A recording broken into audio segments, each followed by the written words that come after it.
On sait ce que l'on perd, mais on ne sait pas ce que l'on gagne. Seuls les plus adaptables survivront. Stop à la réunionnite, quoi. Faut vraiment que ça bouge.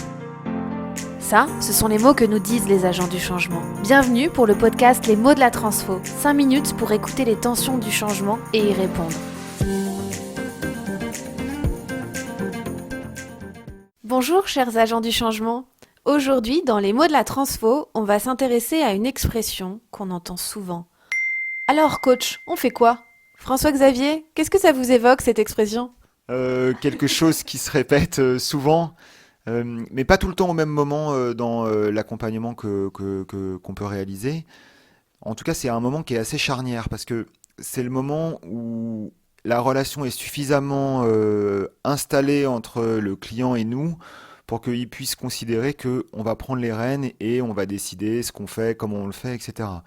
Mais en même temps, c'est un moment qui est extrêmement fragile parce que ça signifie que nous, il faut qu'on soit extrêmement vigilant à maintenir le client dans une perspective d'autonomisation. Autrement dit, c'est à cet instant-là que peut se jouer une volonté de toute puissance, ou en tout cas une forme d'être grisé par c'est moi qui décide et je sais mieux pour l'autre ce qui est bon pour lui. Or, l'essentiel de notre accompagnement, c'est quand même d'amener notre client à être autonome. Ça veut dire que c'est peut-être à ce moment-là que, paradoxalement, il va falloir lâcher les rênes. Et c'est ce qui différencie d'ailleurs la démarche d'accompagnement coaching de celle du conseil.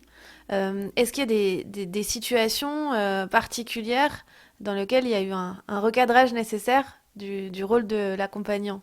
Alors en fait, le recadrage, il va se faire tout le temps parce que dans les programmes que nous, on développe, on a plusieurs casquettes en même temps. Enfin, il y a plusieurs casquettes qu'il va falloir tenir. Effectivement, la différence qu'il peut y avoir entre le conseil et le coaching va se situer là. Le conseil, c'est je suis expert dans quelque chose et je viens pour répondre au nom de mon expertise à une problématique qui est soulevée. Quand je suis coach, je viens pour permettre à mon client de trouver lui-même les réponses aux problématiques qu'il est en train de vivre ou qu'il est en train de traverser. Mais néanmoins, ça signifie quand même que je ne peux pas laisser en permanence mon client être dans l'incertitude et en même temps, je ne peux pas en permanence lui donner des bonnes réponses ou les réponses qu'il faudrait qu'il mette en place. Du coup, c'est jongler entre effectivement conseil, coaching, mais il y a d'autres paramètres. Il peut y avoir aussi des aspects de développement personnel, des aspects de management. Donc, on est systématiquement en train de jongler comme ça entre plusieurs casquettes. Et quelle est une bonne méthode Donnez-nous une idée de comment on répond à cette question. Alors coach, on fait quoi ?